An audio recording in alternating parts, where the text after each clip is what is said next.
हनुमान को स्मृति दिला गए जाम्बुवंत ने, भाई तुम कौन है? लंका जाना था, सीता माता को संदेश देना था। सब सोच रहे थे कौन जाएगा, कौन जाएगा, कौन जाएगा।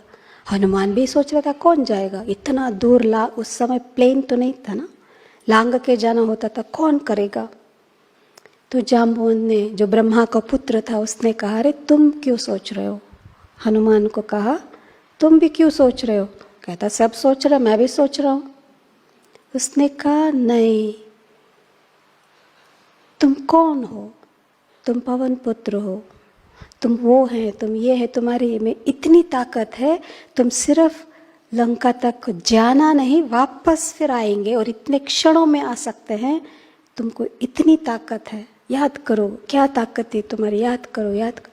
जैसे जैसे उसको याद दिलाया गया और उसको याद आया, अरे मुझे आत्मा के भीतर इतनी शक्ति है, इतनी शक्ति है, इतनी शक्ति है।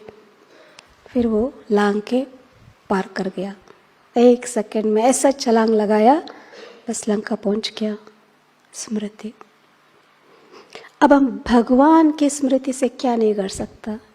एक बंदर लंका तक पहुंच सकता है, महावीर बन सकता है। तो क्या हम भगवान के डायरेक्ट चुने हुए बच्चे, जिसके मन मंदिर में भगवान को बसाया हुआ है, हम क्या नहीं कर सकते? हम क्यों इसको भूल जाते हैं?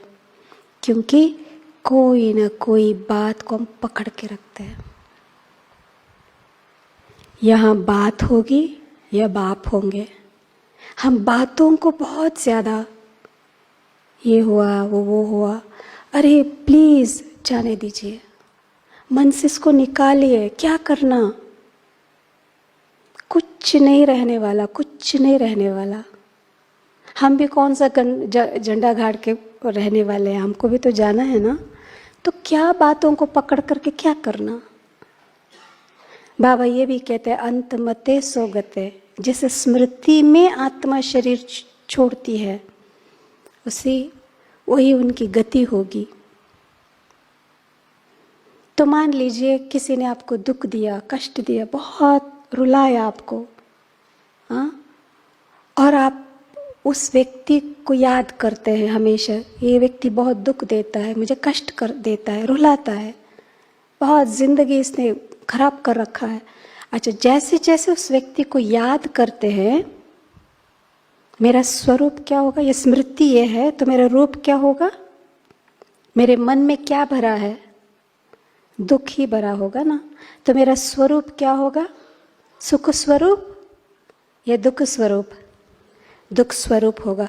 अच्छा, जिनके झोली में, जिनके मन में दुख है, जिनके रूप में दुख है, वो क्या देगा? बस इसलिए अनजाने में हम एक दूसरे को दुख ही दे रहे होते हैं। अब मैं दुखी हूं, मैं ये सोचती हूँ आप मेरे को समझो, आप क्यों नहीं मुझे समझते हैं? मैं दुखी हुई हूँ, ये फलाने फलाने सब मुझे कष्ट देते हैं, हाँ, तो कम से कम आप तो मुझे समझो। तो जिनको हम ये समझाने की कोशिश कर रहे होते हैं, उनको ऐसा लगता है ये तो हमेशा यही बोलती है, तो वो दुखी हो जाता है। तो हम क्या दे रहे हैं? तो हमको और दुख होता देखा। एक तो दुख देते हैं, दूसरे कोई दुख सुनने वाला भी नहीं है। क्या हो गया भैया, दुनिया में सत्य न रहा है। सारे इंसान जो है ना, वो बड़ा सेल्फिश है, स्वार्थी बन गया, कोई किसी का न रहा। अरे कौन सुनेगा दुख की कहानी? क्योंकि उसके अंदर भी दुख ही तो भरा है, पहले से भरा पड़ा है, ऊपर से आप दे रहे हो, बेचारा वो कहाँ जाएगा? हर कोई यही चाहेगा कि मेरा दुख कोई ले ले। तो एक दूसरे को दुखी दुखी दुखी बांटते हैं। इसलिए बाबा कहते हैं ये कांटों का जंगल है। वो भी कांटा चुभ हो रहा है, इधर भी कांटा, चारों तरफ कांटा ही कांटा है, कहाँ जाए तो कहाँ जाए। इसलिए सबसे पहला काम हमें ये करना है, किसी ने कुछ भी किया हो, कैसा भी आपके साथ व्यवहार किया हो, माना कि वही पूरे के पूरा गलत है, फिर भी दो रास्ते हैं हमारे सामने, या तो जिंदगी भर दुखी होते रहो और दुखी होके मर जाओ, या उस व्यक्ति को माफ कर दो, छोड़ दो। माफ करना माना मन से उसको छोड़ दो, भाई तू जा। हो सकता ऐसे भी कई हैं जो माफी के योग्य भी नहीं, इतना दुख दिया है, उनको माफ करने के योग्य भी वो नहीं है, फिर भी हमें माफ करना है। इसलिए क्योंकि मुझे मन की शांति चाहिए, उसको माफ करने से मुझे शांति मिलती है। आप नहीं चाहेंगे आप शांत रहें? नहीं चाहेंगे? आप नहीं चाहते हैं आप अपने परिवार में शांति बनाए रखें? बस यही सेवा है। आप कुछ बाकी सेवा नहीं कर सकते, ना करो, शांत तो रहे, अपने घर को शांति बनाए रखें, ये बेस्ट सेवा है।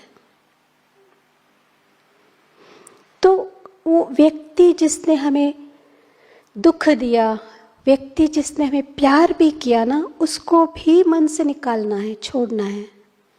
मन से हाथ छोड़ दो, मन का जो है ना पिंजरा खोल दो। हम इन सब लोगों को यहाँ कैद करके रखा है। ये मन जो है ना कैद का ना बन गया, जेल बन गया। जेल समझते हैं ना? जेल समझते हैं? तो यहाँ मंदिर नहीं है, इसलिए कहते हैं मन बंदर है।